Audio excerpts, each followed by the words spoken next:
अस्सलाम वालेकुम, welcome to engineering review.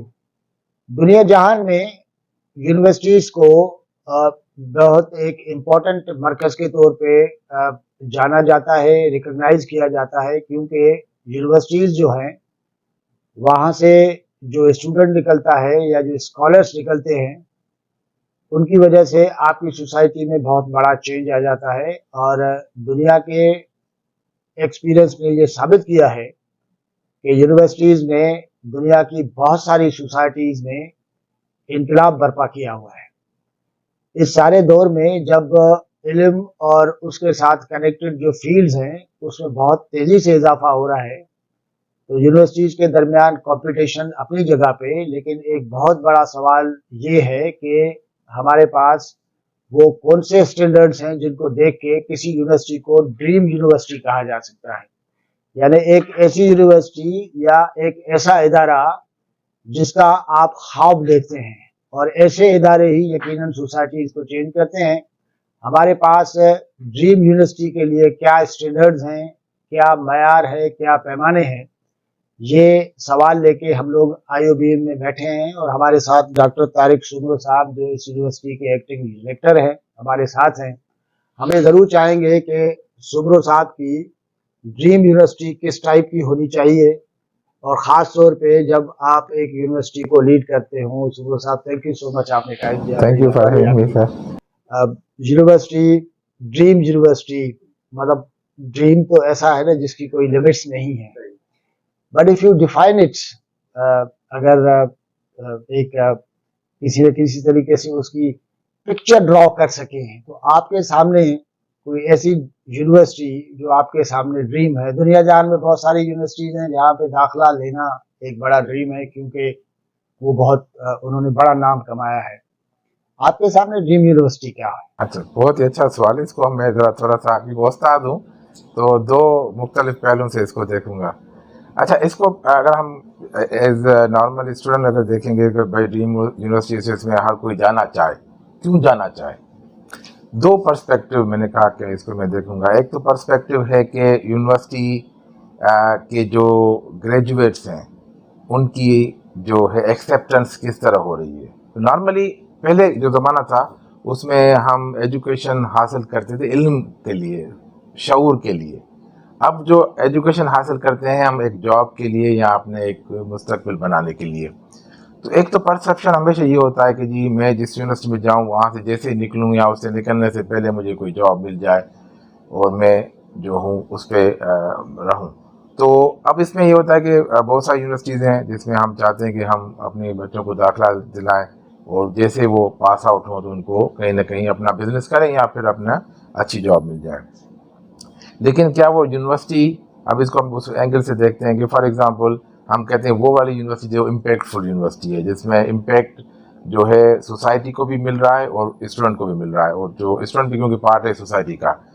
अच्छा, अब इसमें अगर दो पहलू देखते हैं हम इसमें, अगर अगेन कि वो यूनिवर्सिटी जिसमें ग्रेजुएट आते हैं और इम्पैक्ट हासिल करते हैं, लेकिन ऐसा भी है कि उन्हीं यूनिवर्सिटी से कुछ ग्रेजुएट हुए उन्होंने कोई इम्पैक्ट नहीं किया, उनकी डिग्री उन्हीं से।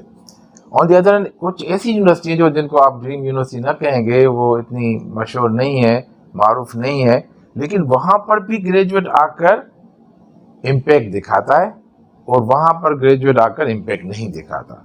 तो ये चार मुख्तलिफ पॉसिबिलिटी हो गई कि एक ड्रीम यूनिवर्सिटी जिसमें स्टूडेंट आकर इम्पैक्ट दिखाता है, जो भी उसके एम से वो अचीव करता है, उसी यूनिवर्सिटी में कुछ और भी ग्रेजुएट होते हैं उसी क्लास में, उसी कुर्सियों पर बैठकर वहीं पर ग्रेजुएट, लेकिन वो कोई इम्पैक्ट नहीं दिखाते। और इसी तरह जो नॉन ड्रीम यूनिवर्सिटी है उनमें भी ऐसे स्टूडेंट आते हैं जो अपना इम्पैक्ट दिखाते हैं।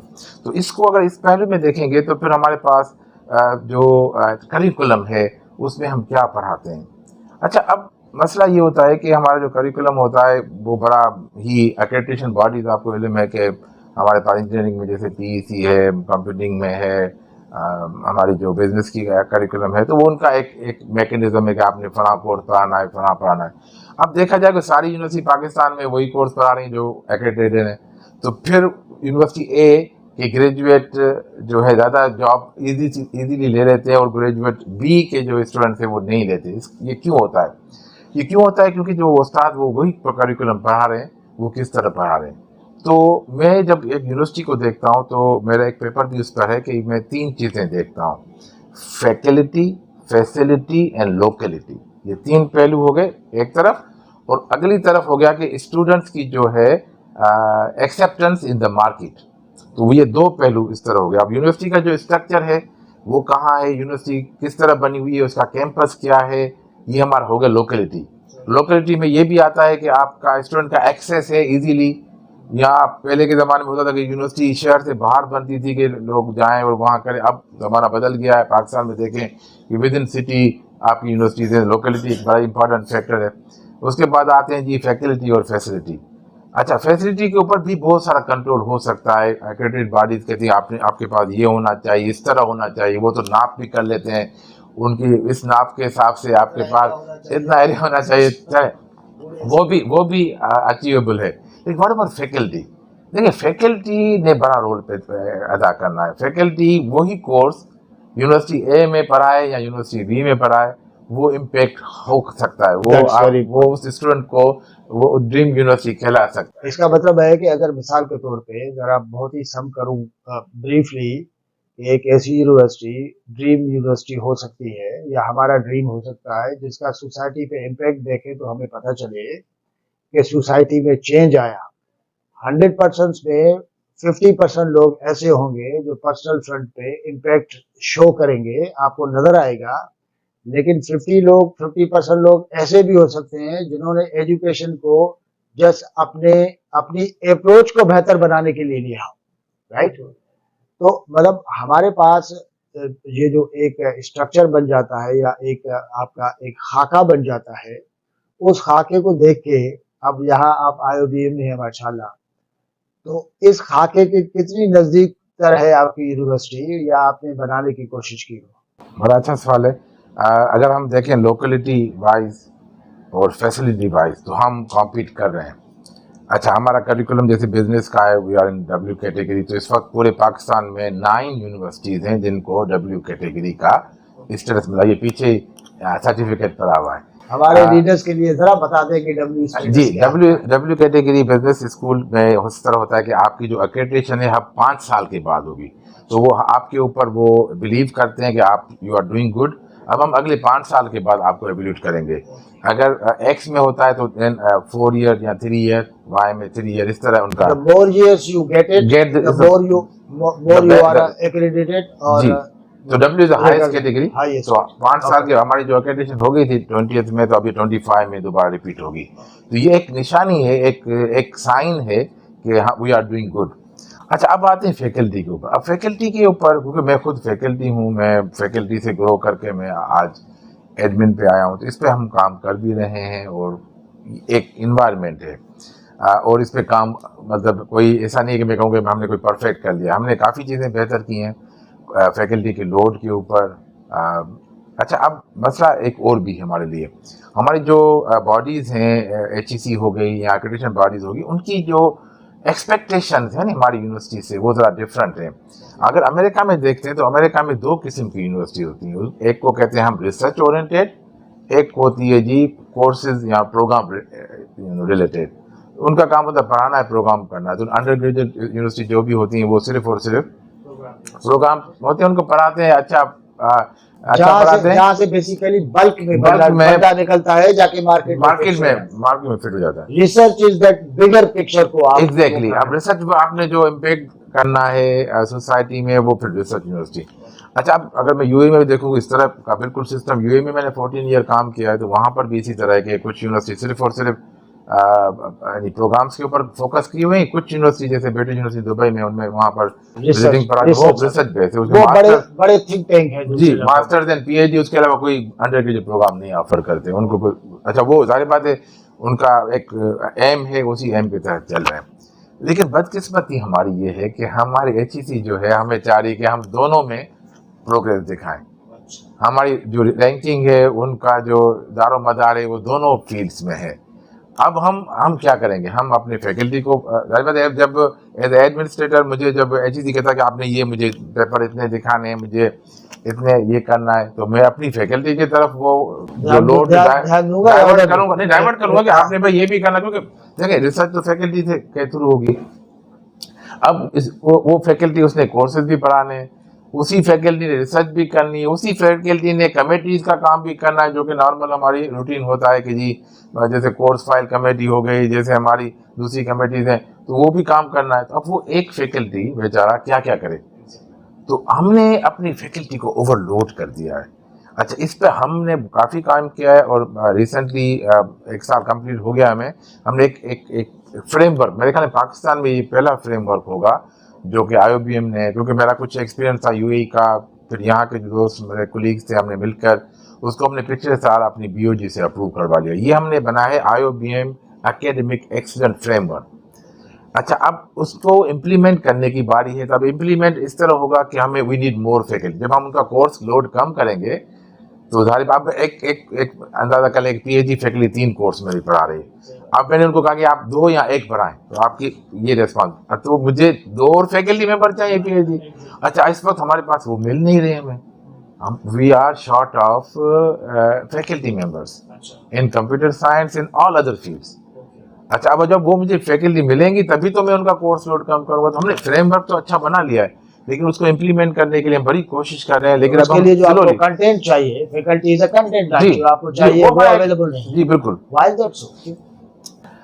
सर, आजकल के जो इकोनॉमिक हालात हैं, आप देख रहे हैं कि जो डॉलर की जो फ्लक्चुएशन थी, मैं खुद UAE में रहा तो मुझे भी लोग कहते हैं कि आप बेवकूफ़ वापस आ गए, अभी तो काम यही वक्त था कमाने का।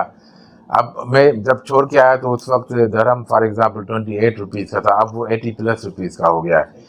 हर अच्छी faculty trying to move abroad, ये एक ट्रेंड है। आज भी हमारी एक पंजाब से एक यूनिवर्सिटी आई हुई थी, हम उनके साथ डिस्कस कर रहे थे। उन्होंने कहा जी मसला ये कि हर कोई भागने के चक्कर में, हर कोई बाहर निकले। देखें, हर एक देखें, अगर इस्लाम भी ये कहता है, अगर आप कभी आपने ट्रेवल किया हो एयरप्लेन में, तो वो खातून कहती हैं एयर होस्टेस के, अगर कोई हालात ख़राब हो जाए तो ऑक्सीजन मास्क पहले अपना लगाएं, फिर दूसरे की हेल्प करें। तो इस वक्त ये पोजीशन है पाकिस्तान की एकेडमिया में कि लोग अपना मास्क लगाने के चक्कर में बाहर की तरफ मूव कर रहे हैं। बहुत सारी फैकल्टी रिज़ाइन करके जा चुकी है, बहुत सारी जाना चाह रही है, जिसको जैसे मौका मिलता है वो बाहर निकल रहे हैं। और हमें यहाँ पर अच्छी फैकल्टी तो दूर की बात है, फैकल्टी मिलना मुश्किल हो गई। It's very important. पर मैं ज़रूर ये जानना चाहूँगा कि ये बात सही है कि बाहर की दुनिया में जाके पढ़ाना, काम करना, यहाँ पे बहुत सारे लोगों का ड्रीम भी होता है, लेकिन हमारे पास यहाँ शॉर्टेज भी है। लेकिन ये दुनिया जहान में ये जो इतनी सारी डिमांड क्रिएट हुई है, मतलब कोई ऐसा मुल्क नहीं है जो डेवलपिंग हो जहाँ पे डिमांड नहीं हो, बल्कि उन्होंने वहाँ पे पॉलिसीज ऐसी बनाई है कि दुनिया जहान से टैलेंट जो है वो हंट करे। राइट, पाकिस्तान की इकोनॉमी सही है, गलत है, कमज़ोर है, उससे बाहर से हट के जब आपकी सारी दुनिया जो है वो अच्छे लोगों को अपने पास अट्रैक्ट करने के एक कैंपेन चला रही है, तो हमारे पास तो सबसे बड़ा चैलेंज हुआ, कैसे फेस करेंगे? सर, ये इस तरह मैं मजाकतन कह रहा हूँ कि जब मैं 6 साल पहले यहाँ आया, जो सैलरी थी, सैलरी मेरी बढ़ गई है, लेकिन उससे भी कम हो गई है। अगर मैं बाहर जाऊँ कंपेयर करूँ डॉलर से, तो उससे भी कम। मैं बाहर जाना, इन्फ्लेशन और ये अच्छा, अब इस हालात में देखें, इस हालात में या तो एक काम करेंगे, करेंसी चेंज कर लें, डॉलर कर लें पूरे पाकिस्तान में, तो फिर तो मसला नहीं है, फिर हम फैकल्टी को हायर भी कर सकते हैं, अट्रैक्ट भी कर सकते हैं। देखें, पहला प्रॉब्लम हमारा, अगर ये फाइनेंशियल क्राइसिस थोड़ा पहले जाए तो हमारे सिक्योरिटी के इश्यूज थे। इसमें भी बहुत सारे लोग बाहर जो है वो नहीं आ रहे थे पाकिस्तान, डरते थे। मैंने भी देखें 14 ईयर मैंने बाहर काम किया है, उसके बाद फिर मेरे फैमिली के कुछ हालात थे तो मुझे आना पड़ा, और मैंने कहा ठीक है मैं मूव कर रहा हूँ, तो मैं यहाँ वापस आ गया। तो मैं यहाँ अल्हम्दुलिल्लाह अभी आई एम डूइंग वेल। लेकिन ये है कि हम कैसे अटैक कर सकते हैं फॉरेन फैकल्टी को, या अपने पाकिस्तानी जो फॉरेन बैठे हैं, कम से कम होल्ड तो करें ना। नहीं कर, इस इकोनॉमिक कंडीशन देखें, मतलब ये जो ग्रेविटी है सिचुएशन की, कि इतनी सूरत गड़बड़ है कि आप अपनी जो फैकल्टी मौजूद है, आप वो एक्सीलेंट है, किस लेवल की है, इस बहस से हट के कम से कम जो कुछ है उसको आप होल्ड करें। ये सारी जो सिचुएशन है इतनी बड़ी चैलेंजिंग है, इसका अदराक है, एहसास है पाकिस्तान के अंदर? बिल्कुल है। हम मुख्तलिफ फोरम पर अभी हमारा एक एक्सरसाइज भी चल रही है कि हम पूरा स्ट्रक्चर रिवाइज कर रहे हैं अपनी सारी फैकल्टी के लिए। देखें, जाहिर बात है हमारे ऊपर भी BOGs है, उनसे भी हमें अप्रूवल लेना पड़ेगा, हमने एक थैंक्स टू अवर प्रेसिडेंट हमने एक 10% एक्स ग्रेशिया अलाउंस दे दिया सारी फैकल्टी को कि आपकी वाट एवर द सैलरी जो आप टेक होम है आपको 10% एक्स्ट्रा देंगे। इनके हालात को देखते हुए पिछले साल की जो बजट में हमने वो अप्रूव करवाया। तो हमें और कुछ और ऑर्गेनाइजेशन को इदराक तो है, लेकिन ओवरऑल जो है अगर स्टूडेंट भी कम आएंगे आपके पास, हमारे पास ऐसी सूरत नहीं है, लेकिन जो नई यूनिवर्सिटीज़ हैं जो इमर्ज हो रही हैं, जो उनके लिए बहुत प्रॉब्लम है क्योंकि वो इस्टेब्लिश नहीं है, उनकी अभी रैंकिंग भी नहीं हुई, उनके पास यानी वो ज़ीरो से स्टार्ट करें, उनको अभी अट्रैक्ट करना स्टूडेंट को और उससे गुड फीस, वो ज़ाहिर बात है उनको फीस कम रखनी पड़ेगी तभी तो वो अट्रैक्ट कर सकेंगे। And plus maintaining the standard, maintaining the salary of the employees and the faculty, तो ये अभी इश्यूज हैं। हम क्योंकि एज एस्टेब्लिश ऑर्गेनाइजेशन में तकरीबन 27 साल से ज़्यादा अर्सा हो गया है, तो हम इन चीज़ों को समझ रहे हैं। हम अपने तौर पर पूरी कोशिश कर रहे हैं कि हम अपने एम्प्लॉयज़ को सेटिस्फाई करें। अच्छा सुकून साहब, हमारे पास जो है वो जब ड्रीम यूनिवर्सिटी की बात होती है या किसी अच्छी यूनिवर्सिटी की बात होती है, उसमें जिस तरह आपने कहा कि 3 फैक्टर्स आपने देखे, अब उसमें ज़ाहिर है कि आपका फिनिश प्रोडक्ट तो ज़ाहिर है कि आपका स्टूडेंट ही जो आपके पास ग्रेजुएट होते जाता है। आईओबीएम इतनी मशहूर यूनिवर्सिटी है और उसको एक्नॉलेज किया जाता है अच्छी यूनिवर्सिटी के तौर पे। तो इंडस्ट्री से आपका क्या रिस्पांस है कि जो लोग यहाँ से पढ़ के जाते हैं, वो क्या इंडस्ट्री सेटिस्फाइड है आपके फिनिश प्रोडक्ट से, या जैसे इंडस्ट्री हमेशा परेशान होती है या बिजनेसेस हाउस के यार जो लोग आ रहे हैं उन पे बड़ी मेहनत करनी पड़ी है या हमारे मयार के मुताबिक नहीं होती? अच्छा, मिक्स है जवाब मैं आपको कहूँगा। थोड़ा सा मैं एक वो भी पिछले साल हम गए थे एनबेक की मीटिंग में और ये पैनल पे डिस्कशन हो रही थी। इंडस्ट्री जो है वो सेटिस्फाई नहीं थी, उनका ट्रस्ट बिल्कुल नहीं था एकेडमिया के ऊपर। तो वो जो पैनल में थे वो इंडस्ट्री के सारे लोग, उसमें एक एकेडमिया का था। मैंने सवाल किया, मैंने कहा जी आप मुझे ये बताएं कि आप कहाँ से आए हैं, आप इंडस्ट्री में आप टॉप लीड पर हैं, तो आप मार्स से आए या वीनस से आए या मून से आए? उन्होंने कहा नहीं मैं तो फला यूनिवर्सिटी से आया। मैंने कहा फिर आप भी यहाँ पहुँच गए नहीं। तो थोड़ा सा असल में ये अभी एक टीवी प्रोग्राम पे मैं बात करता, प्रॉब्लम हमारी क्या है कि हम शॉर्टकट वाले हो गए। पहले जो हमारे एम्प्लॉयर है, जो इंडस्ट्री है, वो भी अब शॉर्टकट के चक्कर में कि जो बच्चा आ रहा है वो पकी पकाई रोटी की तरह आते ही काम शुरू कर दे। पहले जब मैं इंडस्ट्री में गया तो एज ए प्रोग्रामर गया मैं, तो जो लैंग्वेज मुझे जिस पे काम करना था वो लैंग्वेज मैंने नहीं पढ़ी हुई थी यूनिवर्सिटी में, लेकिन उसके नज़दीक दूसरी लैंग्वेजेस मैंने पढ़ी हुई थी। मैं अच्छा प्रोग्रामर था, मुझे 8 लैंग्वेजेस आती थी उस वक्त। तो जो नवी लैंग्वेज मैंने सीखी, मैंने एम्प्लॉयर के पास सीखी और विद इन 3 मंथ मैंने एक अच्छा प्रोग्राम भी बना लिया उनको। यानी मुझे तो प्रॉब्लम नहीं थी क्योंकि मुझे लैंग्वेज तो आती थी, लेकिन वो वाली नहीं आती थी वो मुझे चाह रहे थे। तो मैंने दूसरी का एक्सपीरियंस था तो मैं जल्दी सीख गया। लेकिन ये क्या आदत नहीं हो गई हमारे पास? में अक्सर ये सुनता हूँ, मिसाल जिस तरह आपने कहा कि आपने पूछा कि जी आप कहाँ से, किस प्लेनेट से आए, इधर ही से आए, इन्हीं यूनिवर्सिटी से पढ़े हैं। जब आप इस वक्त लेवल पे बैठ के आप कहते हैं कि यार स्टूडेंट अच्छा नहीं है, तो माजी में वही स्टूडेंट आप ही थे, राइट? तो मतलब उसको इसको जो गैप है इसको ब्रिज करने के लिए हमारे पास बहुत सारे आते हैं ना जी, तजवीज़ें आती हैं, सजेशन आते हैं, ये स्टूडेंट्स को वहाँ पे भेजें, आपका आखिरी 2 सेमेस्टर जो है वो इंडस्ट्री में होना चाहिए, या फैकल्टी को भेजें, या इंडस्ट्री से लोगों को बुला के उनको अपनी यूनिवर्सिटीज में जो है वो विजिटिंग फैकल्टी रखें इस टाइप की। ये सारी सजेशंस फ्रैंकली स्पीकिंग अभी तक कोई रिजल्ट दे सके? बिल्कुल देखिए मैं आपको इसमें बताऊँ, आईओबीएम इज लीडिंग इन दिस। हमारे ज़्यादातर जो विजिटिंग फैकल्टी उसमें 70% हमारे इंडस्ट्री के लोग हैं। अच्छा, उससे क्या फ़ायदा होता है हमारा कि हमारे स्टूडेंट जब लास्ट ईयर में आते हैं तो जो कैपस्टोन प्रोजेक्ट होता है, तकरीबन इस वक्त हम 15,000 से ऊपर कैपस्टोन, और ये capstone project actually real problem of the industry है।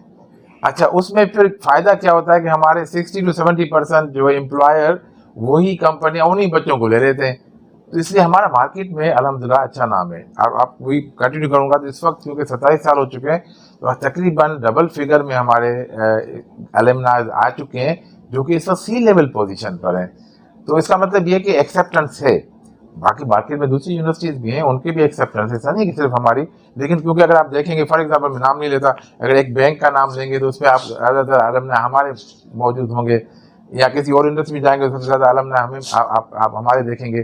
तो एक्सेप्टेंस इसलिए हुई है, जो आपकी बात, जो हमने दो चीज़ें की, एक तो हमने इंडस्ट्री के लोगों को विजिटिंग फैकल्टी रखा हुआ है, ठीक है जी, और सेकंड हम कैपस्टोन प्रोजेक्ट जो है वो रियल लाइफ प्रॉब्लम होता है इंडस्ट्री का, वो करते हैं उससे। अच्छा, अब एक और बड़ा प्रॉब्लम, अब हमारा जो ट्रस्ट जो लेवल है इंडस्ट्री के साथ, अच्छा वो प्रोजेक्ट तो हो जाता है, अब जब हम उसको पब्लिकेशन या केस स्टडी में कन्वर्ट करना चाह रहे हैं तो वहाँ पर वो होल्ड कर लेते, कहते नहीं ये तो सीक्रेट है हमारी कंपनी का, हम इसको आपको आगे नहीं करने देंगे। उससे क्या हुआ है कि ये जो नॉलेज ट्रांसफ़र नहीं हो सकी।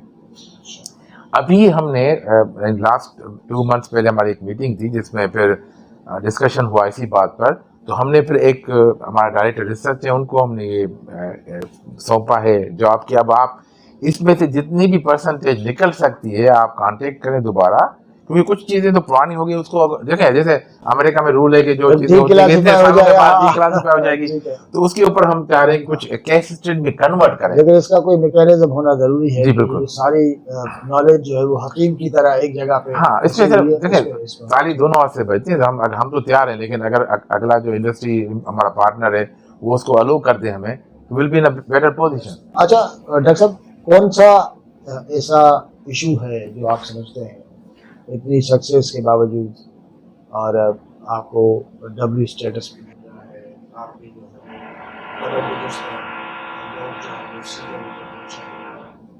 उसके बावजूद भी जाहिर है कि जब प्रोग्रेस करते हैं तो इश्यूज तो आपके सामने आते हैं। बिल्कुल, इस वक्त सबसे बड़ा चैलेंज है, सबसे बड़ा इशू कौन सा है जो आप समझते हैं?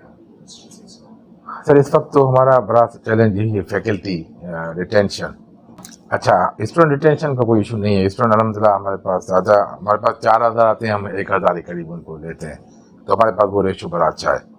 Faculty retention is a big issue. Second हमारा जो इशू बड़ा हो सकता है, या वो सबके लिए भी है, वो है हमारी जो ऑथोराइज बॉडीज़ हैं, HEC या एक्रेडिटेशन बॉडीज़ हैं, जिन्होंने हमें मॉनिटर करना होता है। अब आपको पता है कि 18 तरमीम के बाद सिंध HEC का वजूद हो गया। अब हमारे लिए प्रॉब्लम क्या है कि हमारे पास जो डेटा है हम पहले उनके लिए बनाते हैं, फिर HEC पाकिस्तान आता है उनको बना के देते हैं, फिर एक्रेडिटेशन A आ जाती है, बॉडी B आ जाती है, body C, body D। Regulatory authorities की आपस में कोई लिंक नहीं है, काम भी वही पूछ रहे होते हैं।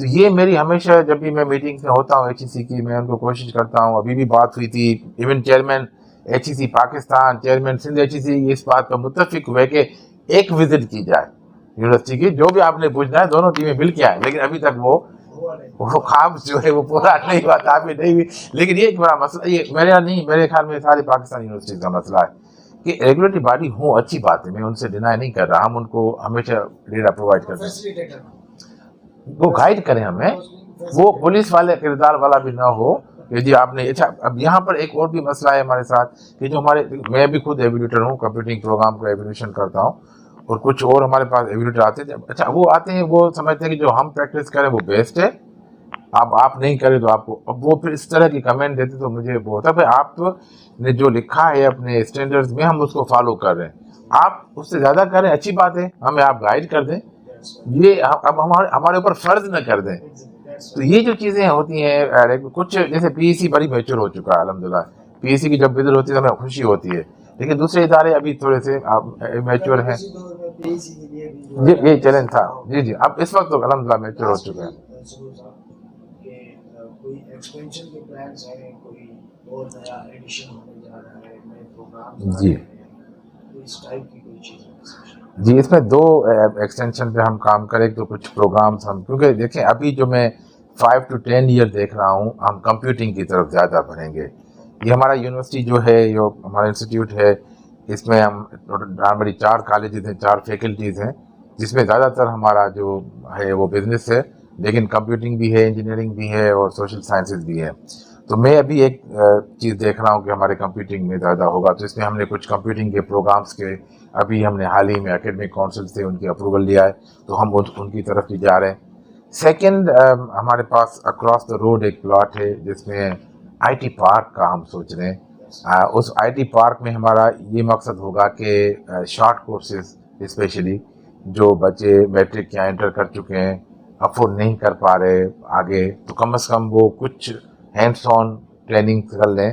तो आपको पता है आजकल गूगल या दूसरी जो कंपनी है इंटरनेशनल, वो कहती है आपको ये हुनर आता है, आपको हम इतने डॉलर दे देंगे, you don't need a degree. तो हम चाह रहे हैं कि ये देखिए, हमें सोसाइटी को गिव बैक करना है। इमर्जिंग टेक्नोलॉजी जी जी जो जी डिमांड आ रही है बेसिकली जी हैंड ऑन वाली जी जी जी उसके सिलसिले में आप जी, उस पे हमारा काम हो रहा है कि हम एक इनिशियली हमारा उसमें कुछ हमारे यानी क्लासरूम्स भी होंगे, ऑफिस भी होंगी, लेकिन मेन हमारा एक टावर होगा आईटी का, उस पर हम काम कर रहे हैं। तो उससे ये होगा कि देखें, हमें जो यूनिवर्सिटी लीडिंग होती हैं, यानी किसी भी माशरे में आप अगर जाएं, मतलब मेरा तो काफ़ी एक्सपीरियंस है काफ़ी मुल्कों में जाने का। मुझे याद है कि दफ़ा मैं मलेशिया था, तो मेरा फील्ड है GIS, जियोग्राफिकल यूनिवर्सिटी। तो वो प्रोफेसर के साथ मुझे नाम उनका पता था, मैंने उनको ढूंढा कि फलान यूनिवर्सिटी में है, तो उनसे मिलने गया। तो उनका ऑफिस, तो आप यकीन करें किताबें भरी हुई थी, यहाँ तो इतनी किताबें नजर आपको नहीं आएंगी क्योंकि मैं रिसर्च पे नहीं हूँ अभी। तो उस वक्त पता चला कि उनका कोई जहाज़ क्रैश हुआ था, तो वो प्रोजेक्ट भी उन्होंने किया था कि जी आप इसको लोकेट करके देंगे इस वक्त जहाज़ कहाँ होगा। तो जब गवर्नमेंट को इश्यूज होते हैं तो वो यूनिवर्सिटी से रेफ़र करते हैं यूनिवर्सिटीज़ को। हमारे यहाँ देखें कुछ हालात सिक्योरिटी के थे, वो यूनिवर्सिटी से उस पर कुछ कोई रिसर्च नहीं कर रही। देखिए, हमें ये देखना होगा कि हम अपनी कम्युनिटी के लिए क्या कर सकते हैं। लोड शेडिंग के लिए हम क्या कर सकते हैं, हमारी रोडों की हालत है उसमें क्या हो सकता है, वाटर मैनेजमेंट कैसे हो सकती है, ये चीज़ इम्पेक्ट होना चाहिए। लेकिन हम ज़्यादातर जो है, क्योंकि हमें इस मामलात में यूनिवर्सिटी को, यानी मैं अपनी बात नहीं कर रहा, पूरी पाकिस्तान की यूनिवर्सिटी को नहीं लिया जाता। यहाँ पर प्रोजेक्ट बाहर से आ जाते हैं क्योंकि फंडिंग बाहर की होती है, उनके शराइत होते हैं, आपको पता है कि ये फला कंपनी को मिलेगा, ये होगा। होता ये है कि ये इशू रिजॉल्व होने के लिए यूनिवर्सिटीज जी, यूनिवर्सिटी द राइट फोरम, लेकिन बदकिस्मती हमारी ये है कि हमारी यूनिवर्सिटी से वो काम नहीं लिया जा रहा। देखिए, ये जब फंडिंग होगी आएगी तभी हम काम करेंगे, और जबकि फंडिंग जब हम बाहर की कंपनी को दे देंगे तो फिर तो हम कुछ नहीं कर सकते, नहीं हम कॉम्पीट नहीं कर सकेंगे उनके सामने। Thank you thank you. दोस्तों, डॉक्टर तारिक सिमर साहब की गुफ्तगू आपके साथ। इंशाल्लाह नेक्स्ट प्रोग्राम में किसी और शख्सियत किसी के साथ किसी और यूनिवर्सिटी में बात करें। अल्लाह हाफ़िज़।